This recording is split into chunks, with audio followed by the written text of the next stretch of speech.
Okay, so let's talk a little bit about acceptance now. Yeah, let's start with mindfulness. So, Marjorie, imagine that you have to cross a room full of furniture and the lights are off. What is going to happen to you if you need to cross a room full of furniture and the lights are off?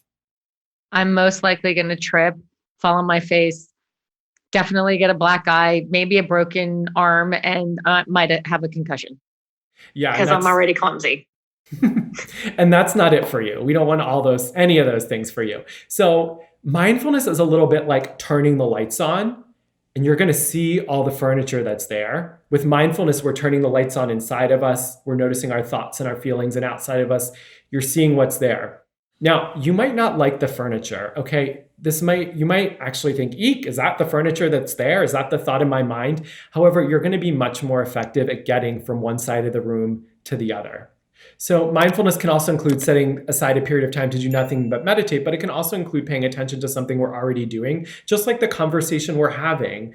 I think we're both sort of paying attention. We both are paying attention to each other. And so we're really being present to that moment versus to be unmindful is a little bit like, are you ever in a conversation or a call and you have like no idea what was just said, or you feel like the other person wasn't listening at all?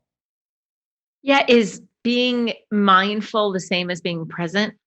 That's actually what I love about mindfulness. To realize that all that exists is this one moment, is to be present to life as it's actually happening.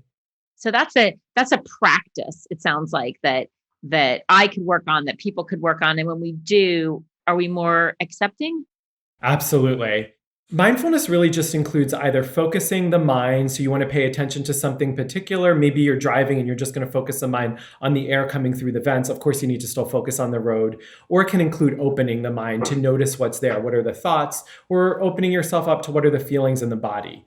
I just want to alert you to one common pitfall I encounter, or common misstep that comes to me, that people come to me, that comes up in the therapy room. Sometimes people think mindfulness is about suppressing or clearing all thoughts. And if they couldn't clear all their thoughts, they think, oh my God, this didn't work. And so I just want to really highlight it's not about clearing thoughts. And if you're game, I want to do a real quick exercise with you. Are you up for it? Absolutely. Thank you for your willingness. And willingness is also part of mindfulness and acceptance, which is just being willing to throw yourself into the moment. So I appreciate that. Okay, here's the exercise.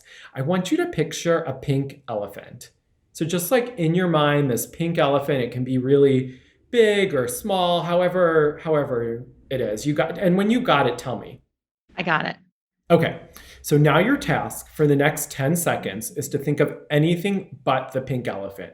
So no pink elephant for 10, 9, 8, 7, 6, 5, 4, 3, 2, 1. Okay, did you think about the pink elephant? Uh-huh. I tried really hard not to. It was only like 5 seconds, and then I got it out of my mind. So first you have to try really hard not to, right? So suppression takes a lot of energy. It's really hard to be effective at getting other stuff done if we're busy suppressing things.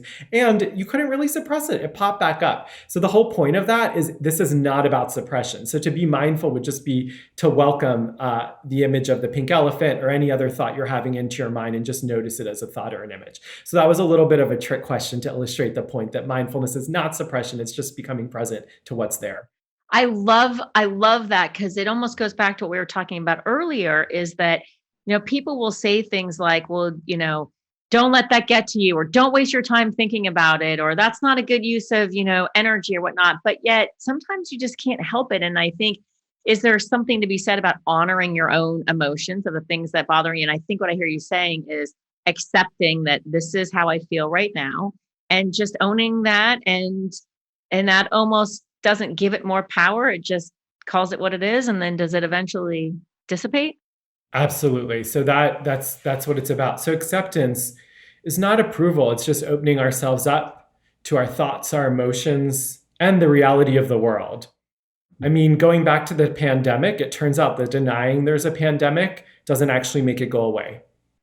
No, right? It's a valid point. So I think most people, at least that I talk to in the therapy room, seem to be very aware of that. What they're less aware of, to your point, is that denying our thoughts and feelings do not make them go away. So actually, no emotion lasts forever if we're willing to sit with it. And even more than sit with it, we can be willing to have it and to welcome it into our heart even when it's painful.